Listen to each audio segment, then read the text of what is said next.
అన్నయ్య బర్త్డే మా డైరెక్టర్ గారికి అన్నయ్య పూరి గారికి జన్మదిన శుభాకాంక్షలు తెలియజేసుకుంటున్నా. ఈ సంవత్సరం ఆయన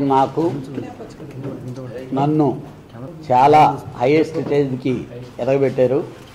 ఎందుకనంటే 3 days క్రితమే షెడ్యూల్ ఫినిష్ చేసుకొని వచ్చాం. ఇంకొక 5 days వర్క్ బ్యాలెన్స్ ఉంది. ఈ సినిమాతో ఇంతకుముందు ఆయన హిస్టరీ పోకిరి దాన్ని మించి ఉంటుంది.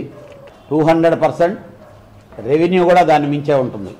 అంత గొప్ప సినిమా నాకు తీసిపెట్టి నాకే కష్టమో తెలియనీయకుండా వాళ్ళేదో 400 కిలోమీటర్లు జర్నీ చేస్తుంటే నేను వస్తానని అంటే నువ్వు ఎందుకన్నా ఏజ్ అయిపోయింది నీకు, నువ్వు ప్రశాంతంగా రూమ్లో కూర్చొని రిలాక్స్ అవ్వంటూ సరదాగా నవ్వుతూ చెప్తూ నీ తమ్ముడు ఉన్నాడు, వెంకటేశ్వరరావు ఉన్నాడు, చూసుకుంటాడు చాలని ఏ కష్టమో తెలియనీయకుండా ఈరోజు ఆయన ఆ సినిమాని తీసిన పాటలు కానీ యాక్షన్ ఎపిసోడ్స్ కానీ సినిమాని కానీ చూపించిన తర్వాత ఇంత పెద్ద సినిమా నేను తీసానా అనే విధంగా నాకు ఇన్ని సినిమాల తర్వాత అంత ఫీలింగ్ నాకు ఇచ్చినటువంటి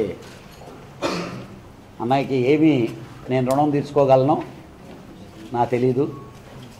డెఫినెట్గా ఆ భగవంతుడు కళ్యాణ్ నాకు చాలా బాగా చేశాడు అనే విధంగా నాకు ఆ పరిస్థితి ఏర్పరిస్తే ఏర్పరచాలని ఆ భగవంతుడు కోరుకుంటున్నా.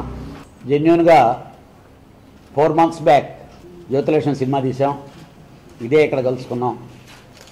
మాకు చాలా గొప్ప పేరు వచ్చింది. అలాగే ఆయన బర్త్డే కానుకగా ఎల్లుండి టెలికాస్ట్ అవుతుంది సండే రోజు. రియల్గా టెలికాస్ట్ అవుతుందంటే ఎంతోమంది ఫోన్లు చేసే సార్ చాలా మంచి సినిమా మళ్ళీ టీవీలో వస్తుంది మేము చూస్తామని చెప్తుంటే వీ ఫీల్ ప్రౌడ్ హ్యాపీ.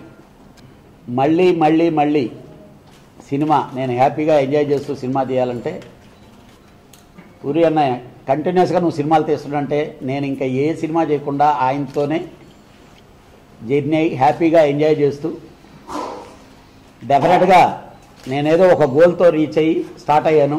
ఆ గోల్ని రీచ్ అవ్వగలననే నమ్మకం నాకు ఉంది. సాయిబాబా దయ వల్ల డెఫినెట్గా అలాంటి సినిమాలు ఇంకా ఇంకా ఇంకా ఆయనతో చేయాలని చెప్పి మనస్ఫూర్తిగా కోరుకుంటూ ఈ బర్త్డే శుభ సందర్భంలో దేవుడు ఆయనకి ఆరోగ్యాలు సకల సౌకర్యాలు కలగజేస్తూ ఇలాగే ఉత్సాహంగా ఆడుతూ పాడుతూ ఏ ప్రొడ్యూసర్కి కష్టం తెలియనీయకుండా కష్టం రానియకుండా సినిమాలు చేసి పెడుతూ ఉండాలని ఆ భగవాన్ని ప్రార్థిస్తున్నాను. సినిమా ఆల్మోస్ట్ కంప్లీట్ అయిపోయిందండి. 2-3 రోజుల వరకు మాత్రం బ్యాలెన్స్ ఉన్నది. అమ్మా నాన్న తమిళమ్మాయి సినిమా తర్వాత నేను చేసిన ఆ కైండ్ ఆఫ్ సినిమా ఇది. మదర్ సెంటిమెంట్ ఉన్న సినిమా ఇది. అంటే ఇన్ని రోజుల తర్వాత నాకు ఇలాంటి సెంటిమెంట్ స్టోరీ చేయడం నాకు కొత్తగా ఉంది అండ్ ఇంట్రెస్టింగ్గా ఉంది. అండ్ సినిమా కూడా చాలా చాలా బాగా వచ్చింది. వరుణ్ ఫస్ట్ టైం వర్క్ చేయడం వరుణ్తో చాలా బాగా చేశాడు. వరుణ్ చాలా పెద్ద హీరో అవుతాడు, చాలా పెద్ద స్టార్ అవుతాడు. నాగబాబు గారు గర్వంగా ఫీల్ అయ్యేలా చేస్తాడు. చాలా జెన్యూన్గా ఉంటుంది వరుణ్ యాక్టింగ్. నేను వెరీ హ్యాపీ. నేను కూడా సీన్లో ఈ చూశాడు మొత్తం అన్నీ. ఎంత పొడుగున్నా కుర్రాళ్ళలో కొద్దిగా ఇన్నోసెన్స్ ఉంటుంది అండ్ అది బిగ్ టైం వర్కౌట్ అవుతుంది, అందరికి నచ్చుతాడు. సో అలాగే ఈ సినిమాలో దిశ అని ఒక హీరోయిన్ పరిచయం చేస్తున్నాం. సో సినిమా అయితే ఇంకా అయిపోతుంది. ఆ తర్వాత రిలీజ్ ఎప్పుడు ఉన్నది ప్రొడ్యూసర్ గారు ఆయన డిసైడ్ చేస్తారు. సో ఇది మా సినిమా కార్యక్రమం. కళ్యాణ్ గారి సీన్లు అన్నీ చూసిన తర్వాత టైటిల్ మార్దామా ఇంకేదన్నా మా అని ఆయన ఏదో ఆయన అన్నారు. సినిమా చూస్తే లోపల కూడా బాగా చూస్తే బట్ సినిమా లోపర్ టైటిల్తో రిలీజ్ అవటం లేదు. త్వరలో ప్రాక్టీస్. లోఫర్ అనే ఫ్లేవర్ మాత్రం ఉంటుంది. 2 సార్లు హిందీలో వచ్చింది, పెద్ద హిట్. సినిమాకి కరెక్ట్ యాక్ట్ టైటిల్. బట్ ఒకటి నేను సినిమా చూసిన తర్వాత ఆ ఫీలింగ్ కంటే కూడా జనాలు చూసిన తర్వాత ఆ ఫీల్ అవ్వాలని నేను అన్నయ్యని రిక్వెస్ట్ చేశా. ఇంకో టైటిల్ అనుకుందామా అని. లోపల టైటిల్ మార్చాలని రామ్ గోపాల్ వర్మ గారు ఈయన నన్ను 2 రోజుల నుంచి బుర్ర తినేస్తున్నారు యాక్చువల్గా.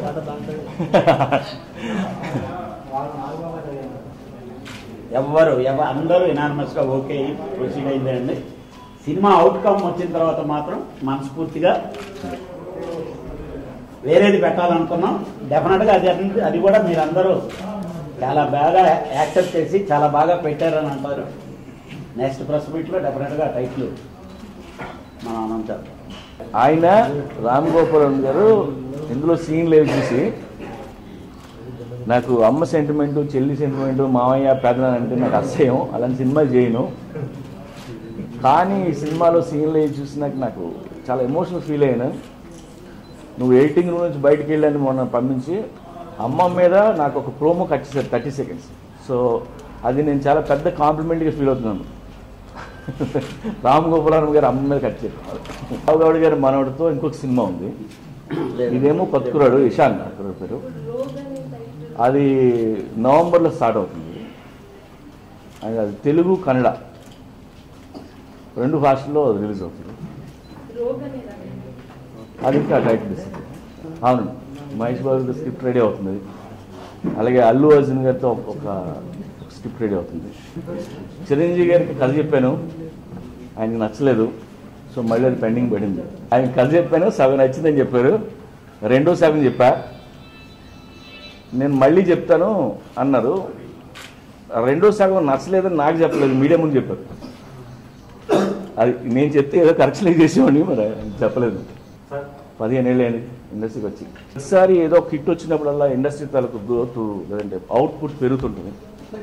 మొన్న బాహుబలి అండ్ శ్రీమంతుడు ఈ 2 సినిమాలు నిజంగా ఇండస్ట్రీకి చాలా బలం. అండ్ అవే కాదు, అవి బాగుంటాయి. మిగతా సినిమాలు బిజినెస్ బాగుంటాయి, మార్కెటింగ్ బాగుంటాయి, రెమ్యునరేషన్ మారుతాయి. సో ఇంకా పెరుగుతూనే ఉంటుంది నాకు తెలిసి. వరుణ్ తేజ సినిమాని మళ్ళీ ఎలాగా క్రాస్ చేయాలనేది మాత్రం గ్యారెంటీ. ఆ ప్రశ్న ఉంటుంది. రెడీ.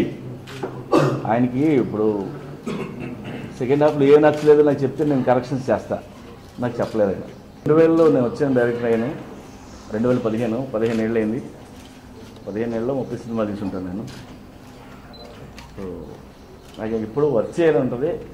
నా లైఫ్లో ఏదైనా టెన్షన్ ఏదంటే నెల ఖాళీ అయిపోతే ఏం చేయాలని అదొకటే టెన్షన్ నాకు తప్ప ఏ సినిమా ఏం చేయాలని టెన్షన్ ఎప్పుడు ఉండదు. ఫస్ట్ ఫిల్మ్ డైరెక్ట్ చేసినప్పుడు మా ప్రొడ్యూసర్ త్రివిక్రమ గారు, ఆయనకి ఫస్ట్ టైం అవును కొత్త డైరెక్టర్ పెట్టుకున్నాడు ఆయన. సో వీడు ఎలా తీస్తాడు కళ్యాణ్తో అనే టెన్షన్ ఆయనకు ఉంటుంది. సో ఫస్ట్ డే షూటింగ్ అయిపోగానే దూరం నుంచి కూర్చొని చూస్తున్నాడు. అలా ప్యాకప్ పనిగా నేను దగ్గరికి వచ్చి హగ్ చేసుకొని, నువ్వు లైఫ్లో 50 సినిమాలు తిప్పుతా పోవని చెప్పాడు. సో ఆయన బ్లెస్సింగ్స్తో ఆల్రెడీ 30 తీసాను, ఇంకో 20 తీస్తే నా టార్గెట్ కంప్లీట్ అవుతుంది. ఈ రోజుల్లో 100 అంటే అది దాసు గారు వాళ్ళు ఈ రోజుల్లో చేయలేము. మనోహర్ అని ప్రొడ్యూసర్ గారు ఉన్నారండి, వాడు అన్నయ్య గారు అబ్బాయి. వాడు తెలుగులో మహాత్మా అని సినిమా తీశారు, మహాత్మా సినిమా తీశారు కృష్ణవంశీ గారితో. యా, వాళ్ళ అన్నగారు అబ్బాయి. And very good actor, training అది తీసుకున్నాడు. సో నవంబర్లో స్టార్ట్ అవుతుంది. Love sir. లేడీస్ అంటే ఎప్పుడు ఇష్టమే, లేడీస్ని ఎప్పుడు వదలలేదు నేను. నా ప్రతి సినిమాలో హీరోయిన్కి మంచి క్యారెక్టర్లు ఉంటాయి. నా ప్రతి సినిమాలో లేడీస్ కూడా ఏదో వర్క్ చేసుకుంటే వర్కింగ్ ఉమెన్ చూపిస్తుంటాను. అండ్ ఈ సినిమాలో హీరోయిన్లు కూడా ఎక్కువ ఎక్స్పోజ్ చేయను. నేను ప్రతి సినిమా నుంచి చేస్తున్నాను. మీరు బదిలీలో క్యారెక్టర్లు తీసుకోండి, 271 తీసుకోండి, అమ్మానాన్న తమ్ముడమ్మ కావచ్చు, రచన కావచ్చు, నేను ఎప్పుడూ లేడీస్ని రెస్పెక్ట్గా చూపిస్తాను. అయితే మధ్యలో ఏమే వస్తాయని అనడం వలన వీడికి లేడీస్ అంటే రెస్పెక్ట్ లేదు అనేది మీకు అనిపిస్తుంటుంది. అంతే. మనం ఒకసారి సార్ హీరోలు ఫోన్ చేయని రోజులు ఉంటాయి. అలాంటప్పుడు మళ్ళీ చిన్న సినిమా చేసుకోవాల్సిందే. సో మనం సినిమా చేయడం ఆపకూడదు, ఎవరు ఉంటే వాళ్ళతో. Baahubali kind of cinema. Boss నేను ఎప్పుడు బాహుబలి కావాలంటే 100 రూపాయలు పెట్టి చూడడం ఈజీ, దాన్ని చేయడం లేదు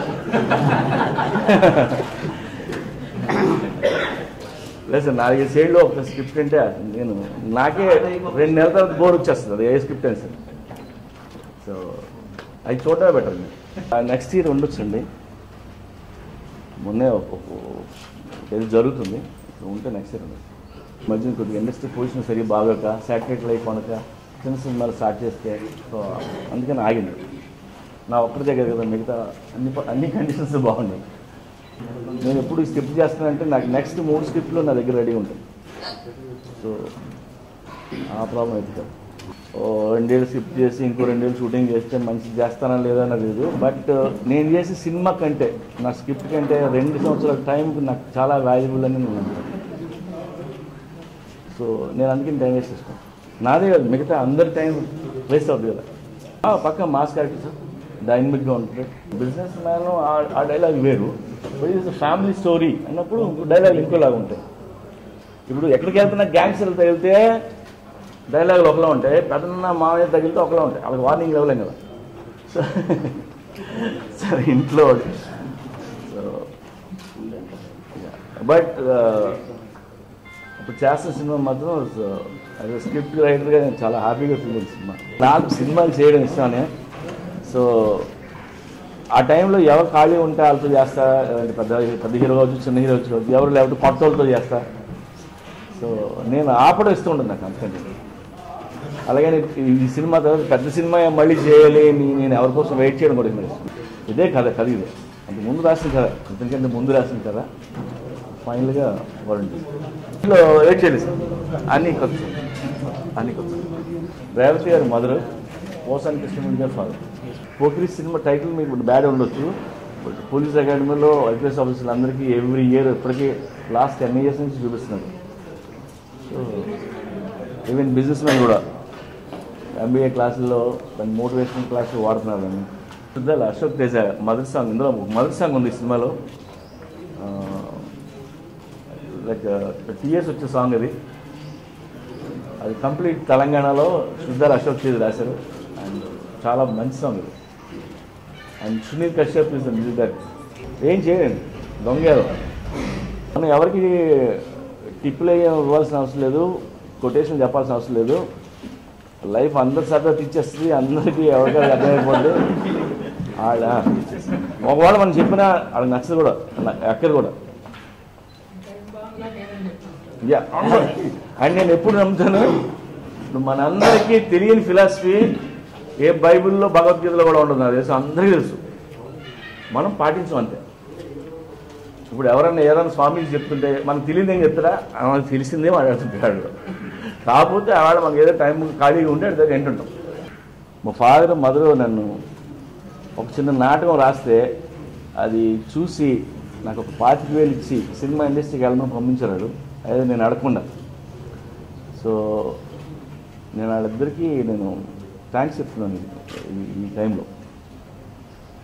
అంటే యూజువల్గా ఏ పేరెంట్స్ ఎంకరేజ్ చేయరు కదా పిల్లల్ని, అలా వాళ్ళే డబ్బులు ఇచ్చి పంపించారు. సో ఆడు వచ్చిన దగ్గర నుంచి నేను హ్యాపీగా ఉన్నాను, పని చేసుకుంటున్నాను. సో అన్ని విధాలు బాగున్నాను, నా చుట్టూ ఉన్న వాళ్ళు కూడా బాగున్నాను. పోకిరి తీశాను కదా అని చెప్పి నేను మహేష్ బాబు డేట్ పెడితే అన్నీ ఇచ్చారు. టెంపర్ తీశాను కదా అని NTR డేట్లు ఎవరు భయ కథ ఏంటి అని అడుగుతారు. సో నా ప్రతి సినిమాకి నా ప్రొడ్యూసర్ని హీరోని నేను ఇంప్రెస్ చేయాలి, అప్పుడే సినిమా స్టార్ట్ అవుతుంది. సో 100 సినిమాలు తీసిన ప్రాసెస్ అదే, ఏ సినిమా తీయకపోయినా ఆడికి ప్రాసెస్ అదే. సో కొత్త వాళ్ళు ఎవరు ఉంటాడు, కథలతో రావాలి, ఇంప్రెస్ చేయాలి.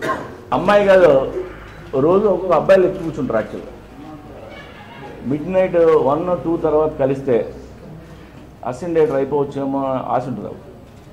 అలా అవ్వదు పనులు. వచ్చి ఆఫీస్కి వచ్చి కలిస్తే అవుతుంది.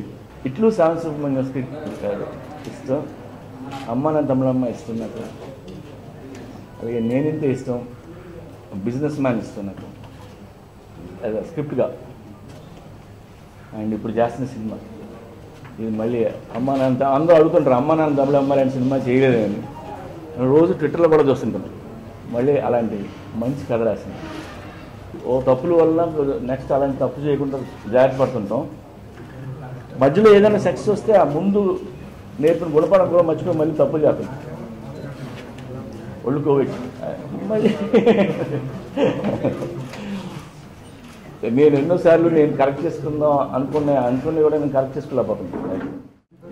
చిరంజీవి గారికి కథ చెప్పాను, ఆయనకి నచ్చలేదు.